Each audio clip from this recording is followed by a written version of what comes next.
All right, let's kick things off today with the man who will be headlining UFC 253 on Saturday of next weekend in Abu Dhabi on Fight Island. He is the reigning defending UFC middleweight champion. He is the one and only, the last stylebender himself, Israel Adesanya. Izzy, how are you? Very well, my man. What's up? It's good to talk to you again. Would it be fair to say that this has been one of the more unique training camps of your entire fight career, just given the fact, and correct me if I'm wrong, that you had to spend most of the time leading up to this fight living at the gym in Auckland? More unique training camps. One of, yes, but it just reminded me of China, the nostalgia of it, because I've done this with one of my teammates already in the past, living in the gym, training in the gym. And yeah, it was pretty unique, but I think it was a blessing in disguise. Okay, so for those that don't know, my understanding is, and again, correct me if I'm wrong, lockdown in Auckland, so you guys decided as a team that you would live at the gym at City Kickboxing so that you can continue to train together. If that is correct, Mhm. how long did you actually have to do that? And where in fact did you guys sleep? We did that for about 2 weeks, and we slept pretty much the upstairs is the jujitsu mats, so we turned that into a makeshift marae, which is a living area in Tereo. What else? There's a few physio rooms that some of the boys stayed in as well. Like Kai likes a little bit of privacy, so he stayed in one of those. So did Eugene. But yeah, we spent about 2 weeks and a bit in the gym, just living there, breathing and training. Yeah, so eat, sleep, train, repeat. That was the vibe. Wow, and you couldn't leave. Uh we could go get groceries. We could go, you know, get like fast food. We went biking one day or we went running. So you could leave, but you had to have your bubble in a certain place. So Hmm. instead of, you know, not being able to train or training at our own houses individually, we decided to bunker up together and train at the gym. Wow, and how many guys total? 10. It was a maximum of 10. Okay. And why did you like Mhm. this? Honestly, man, it's always the cliche thing to say, the best camp I've ever had. But like, for not just me, but for us four, I feel like it's the best I've ever seen everyone look. It's the best I've ever felt everyone. Some sparrings in the past, some days you get in, you whoop everyone. Some days you get your licks. But the difference is like right now, I could go around with Brad and like you don't know how that round will go. Like it wasn't always like you're having a good sparring and having a bad sparring session. It was each round was different. Even if the first round was good, the second round could be for me because everyone was getting that good and everyone was adapting so well. So we're all on form right now, man. It's crazy. Wow.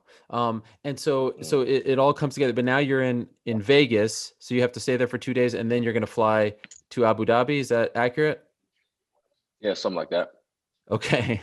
And so this fight coming together and you guys fighting in Abu Dhabi, there was some talk that maybe it would happen in Vegas at the Apex. Now it's in Abu Dhabi. Do you like the fact that it's in the bigger cage as opposed to the smaller cage, or would you have preferred the smaller cage, or do you not care? I don't care. I don't know why people like it boggles me how like that's actually a factor in people's minds because people keep forgetting about my kickboxing world title fight in like a small ass ring with corners, and I was still able to fight a guy that was just walking me down, throwing leg kicks and big hooks and stuff. And I was able to use footwork to get around him and keep tapping him and you know doing my thing. So this is not. I mean, look at Tavares when I fought him. That was a smaller cage, but it was a Hmm. different fighter. This I don't really think it makes a difference if you just know what you're doing with your feet.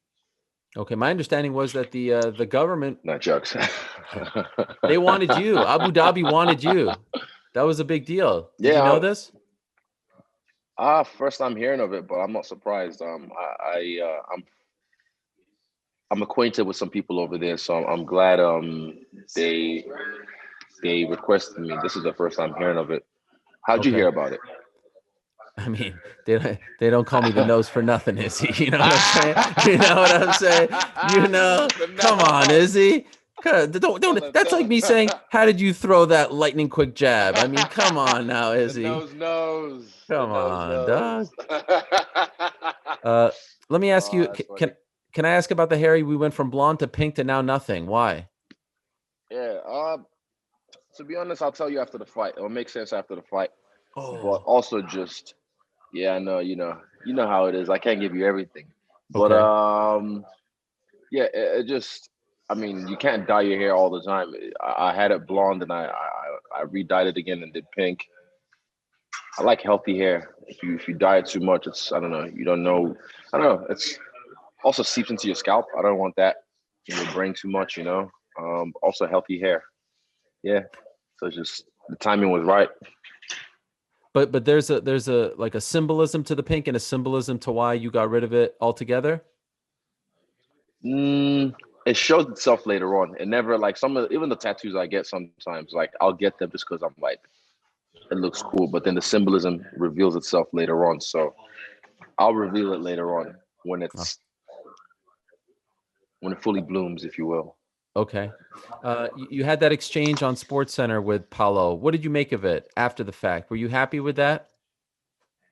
Uh yeah, it is what it is. I don't know. It was a bit awkward at first because even like when they put the thing on and I don't think they were recording yet. I was talking to him, I asked him how many times he's been tested because I got tested I think that week twice by surprise. I was giving and he was trying to give and yeah, I don't know. It was just weird showing me. I don't know. Uh, What am is I supposed to do? right. Is Tit that a tat for the legit boys. is that a legit concern for you? Like do you still feel like I know you've accused him in the No, past, but no. like do you feel like he's not going to be fighting clean? It's not a concern, but I've said it even last year when I wanted to fight him. I said it last year. I said I'll pop him before USADA does, and that grows my legacy even more. If you know what I mean. Okay, the nose. Tell me what happened to Uriah Hall and Romero. What happened to Uriah Hall and Romero in terms of why did it get scrapped? Yeah, To be 100% honest, I was told Romero got injured. you were told Yes, by who? by sources close to his team, by his team. Okay, okay, that's very convenient What do you because it think? never came out on the headlines. It never came out on the headlines that it was an injury. It just said the fight was scrapped, and there wasn't really any reason on any headlines. But if the nose knows, the nose knows. So you're into the conspiracy theories. You think there's more there with these Bro, things? if you look under this hat, is a tinfoil. No. Uh, There's a tinfoil layer. by the way, can I just say the shaved head makes you look very young. Everyone says that. I don't know why. Like it's a thing. Maybe I don't know. It's a Well, thing. Is early in it a your thing? career, you had the Maybe. bald head, right? I did. Yeah, I haven't aged much, so I guess so. It does make me feel young, even with the fade. I like the fade though. I can't wait till it grows back and I can have the little bit of a high top fade. But is that part of the symbolism without looking into it too much? We're going back to the old Izzy, where it's a young Izzy. We're trying to remind everyone after all the flack that you received Y'all after. must have forgot. Yes. Like, yeah, y'all must have forgot. Like, even in the prep for this fight, there's some techniques, some moves, some styles that I'm bringing back. So yeah, it does. I'm telling you, man, I've said this for how many times? Some Matrix type. Like every time something happens in my life, it represents something in a weird way, whether from the past or something in the future or in the present. And yeah, it does. It is a bit of a throwback, and you're gonna see some throwback moves in this fight. I guarantee you. Ooh, okay. Anything in particular? A little one. I'm with some stuff. Okay. Yeah, little wrestle. I did some jujitsu back in my day. Okay. I've joked with you because like you're so forthcoming and you've always been so open and available to the media. But after the Romero fight and with your life changing and you becoming such a big star, and congratulations on the EA deal and all that, and you have so much going on. Was there any part of you that was like, you know what? maybe I won't, because I remember Connor said it, I'm not going to dance for you guys anymore. I'm not going to do this. I'm not going to talk to a million people. Have you reached that point yet to where it got a little bit too much? And especially after some of the criticism after the fight, you're like, you know what? I don't need you people as much as I thought I did. That's a good question. That's a really good question, Ariel. I haven't gotten to that point yet, but I am more, what's the word? I choose who I speak to. I more carefully, if you will, because even in New Zealand, I might have a interview with someone and they have a clickbait headline completely out of context with what I said, and that's happened a few times now. So I just block them in real life, like in Black Mirror. There's some reporters I don't even know their names, but I don't talk to anymore because I just because they did it one too many times for the clickbait. So yeah, I'm not there yet, but when I am, if you know, you'll know. But I think you'll be all right for now. For now, what did I do? I gotta keep you on your toes, Ariel. Have I pissed you off? Have I pissed you off? No, not yet. Not yet. Not yet. No, not Okay. yet. Have I pissed you off? Have I pissed you off? No, I keep coming back for more. Here I am for more. But I think one guy who has, or that at least maybe you don't like, is Paulo Costa. Do you like it when it's like this feels personal, right? I mean, would it be fair to categorize it as such? It's not personal. It's not personal. It's just business. But sometimes I've said this before. It's just some energies don't mix, and that's okay. Like I said, I was interviewing with Brett after he beat Uriah Hall, and he came and stood 6 feet away from me and just stared at the wall so he can avoid looking at me. And he knew what it was. There was no security there. It was just Brett, and Brett can't hold us back. But I wasn't gonna do anything. He just had a fight. That'd be a sucker move for me to try and jump him or give him while he just had a fight. But I remember just staring at him, looking at him, and he didn't want a part of it. So yeah, it's just sometimes energies don't mix. So it is what it is. You don't have to like me. I don't have to like you. At least we get to fight, and I get to show you. How do you feel about the fact that every time he does an interview, his coach Eric Albarracin is sitting by his side? That's like that Undertaker. Undertaker always had the guy with the urn. Yeah, Paul Bearer. That's what he does. Yeah, the Paul Bearer. Yeah, he had that guy. So that's pretty much how I see him. Okay. Yeah. I don't know if you've seen the Fabricio Verdun versus Stipe Miocic fight from back in the day. And when I was talking about this fight, I was thinking like I feel like there's a chance that this fight might play out that way, where he comes after you, and you're backing up, and given your striking, you can catch him. Am I correct in that assessment? I mean, obviously, it could go a gazillion different ways, but because he also doesn't like you, and there's going to be this like intensity at the very beginning of the fight, you're used to fighting, off your back foot. That way. You're able to counter. Do you feel like the fight will go that way, where he will come at you quickly and there will be an opening there to finish it early? I think so. I feel so, but not like that because Verdum hit him with the T1000 like crazy stupid punches, and then I was just like, why are you punching like that? I think I'll give Paulo credit. He's a lot more sound than that. But so am I. Is this difference in the levels? But yeah, you're right in saying that's one of the options we have in this fight. What kind of buzz, what kind of attention are you getting back home? Like, does this fight feel like a bigger deal than the other ones? Does this fight feel? Nah, not like the Robert fight was the biggest one, like buzz wise back home so far because it was so close and it was two guys from that neck of the woods. It's hard to beat that. And right now, there's just a lot more happening in the world. But everyone right now, it's always a buzz in my world, I guess. But I'm talking about the country wise, the Whittaker fight was bigger. Yeah, just because it was so close to home and it was two guys from that neck of the woods. But yeah, it's still a big deal. And I know next week it's going to even get bigger. Like the closer it gets to the fight, the hype just builds up more and more and more and more. You mentioned things going on in the world. We've seen athletes use the platform that they're on, the spotlight that they're in, to talk about racial injustice, social injustice. Do you think closer to the fight, even on fight night? We haven't seen a lot of UFC fighters do it like on the night itself. Do you think that you will do the same? Is this something that you have thought about? Because obviously you've been very vocal about this over the past few months.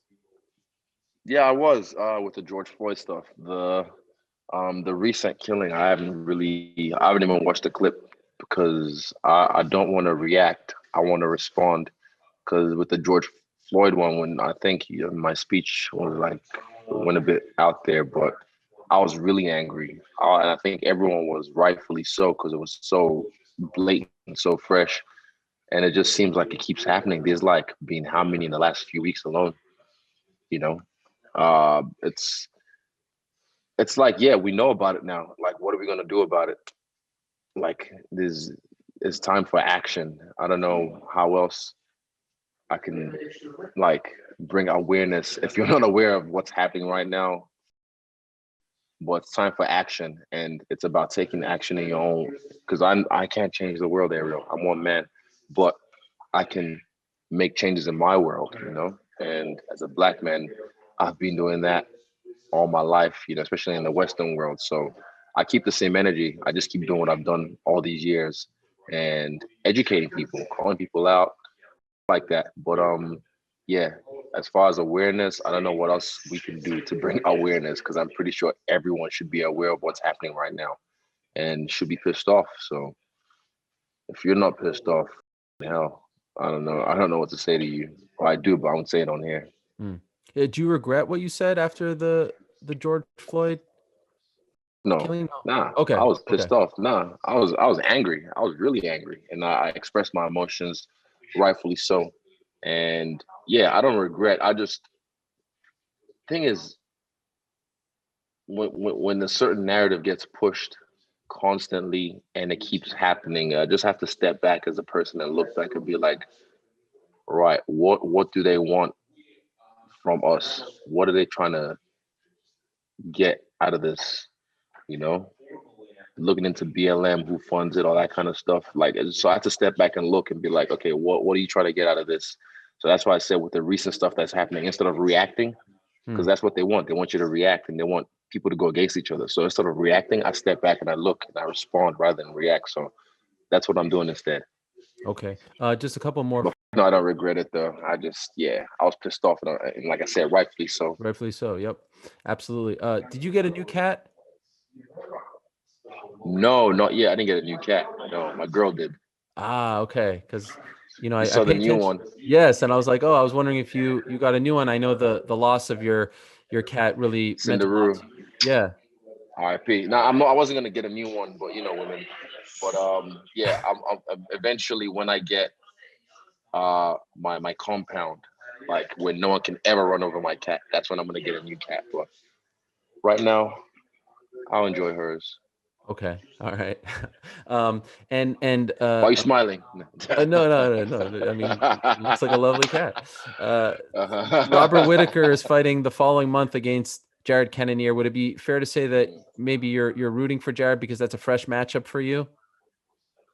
I actually DM'd Jared. I've been Oh, following him for a while, but then I DM'd him and I saw like he's been, like because sometimes I can't see all your DMs because they get pushed into a different folder.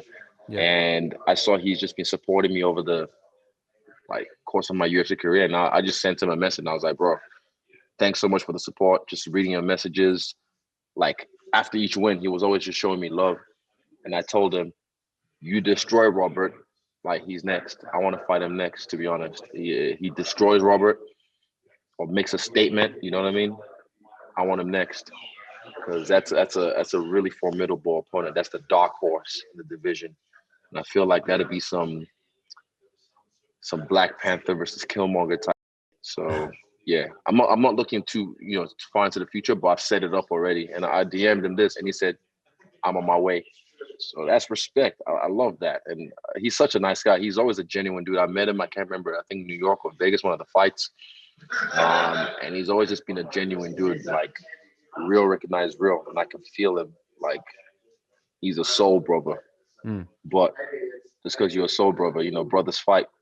And yeah, sometimes little bro gotta take big bro out.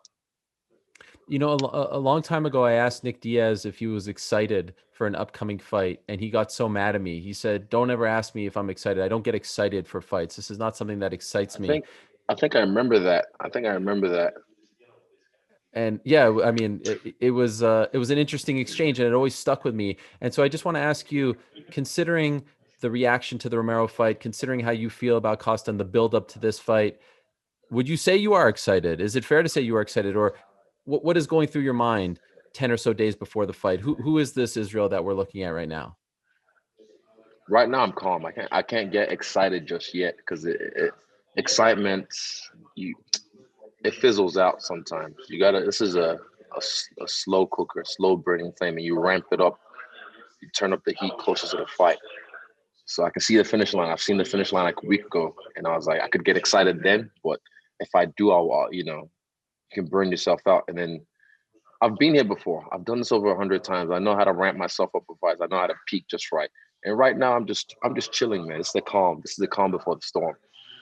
Mm. But I'm excited at the prospect of punching and kicking this guy in the face.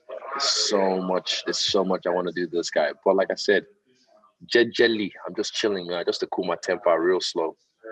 Yeah, I noticed a couple of weeks ago you said you're fit AF and you might have to pull it back. Bro, I did 5 rounds today with Eugene on the pads, and I think my heart might have like skipped a beat in the fifth round. Wow. Like I might have had a little bit of a, and it was a pace. It was like, 1, 2, 1, 2, 3, 2, 3, 4, ba ba ba ba, ba ba ba ba ba, like a high pace. Like Kai was on before me. He was on the pads before me, like flyweight pace. Uh, yeah, I'm fit. There's nothing, and that's one thing. You have to understand. You look at Ariel. They see this. I'm still hyped. I love it. Don't get me wrong. I love hype. I'm still all hype. But 75-5 in kickboxing, 19-0 currently in MMA, UFC world champion in under 2 years, and they still call me hype. But luckily, I love hype. Luckily, I love hype. I've beaten. Wait, he's only beaten 2 guys in the top 15. 2. I've beaten 6. That's triple the amounts he's beaten. And I'm still hype. You're lucky I love hype. Like, they're lucky I love the hype, because if not, I'd be like, what the are you talking about? How am I all hype? But I like the hype. I love the hype, and I embrace the hype. So, yeah, it's all hype. Last question for me, and that was a tremendous answer there. Thank you. May of 2009 was the first time and the last time that two undefeated male fighters Oh, UFC fought. 98. Yes. Lyoto Machida versus Yeah. Rashad Evans. Where was Rashad Evans. Yeah. Israel Adesanya that day? Did you even watch that fight? I was there. I remember. I was at my friend Hayden Gill, his house, watching it on the projector. And I remember UFC 92, Rashad beat Forrest Griffin. And I've always been a Rashad fan since the Tough 2. So yeah, when I watched it, I was rooting for Rashad, and then I hated Machida for a while after that. Like, screw Machida. But then I think it was at UFC 104. He fought Shogun, and I had Shogun winning.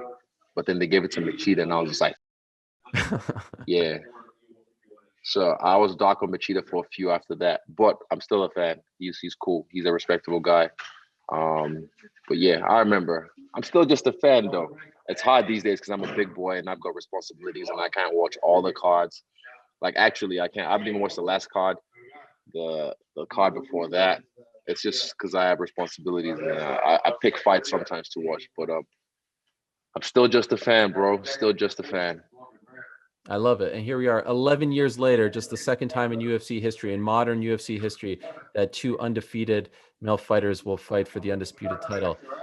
And shout out to me, Izzy. I didn't ask you about John Jones. I didn't ask you about Darren Till. I didn't play the usuals. I didn't play the usual Man, hit. How about that? so I like you. This is why I said I like you. Thank you. For now. Thank you. For now. For now. Izzy, for now, good luck. Safe travels to Abu Dhabi. I appreciate this Man. as always. Respect. Wow. Peace. Thanks for watching ESPN on YouTube. For live streaming, sports, and premium content, subscribe to ESPN Plus.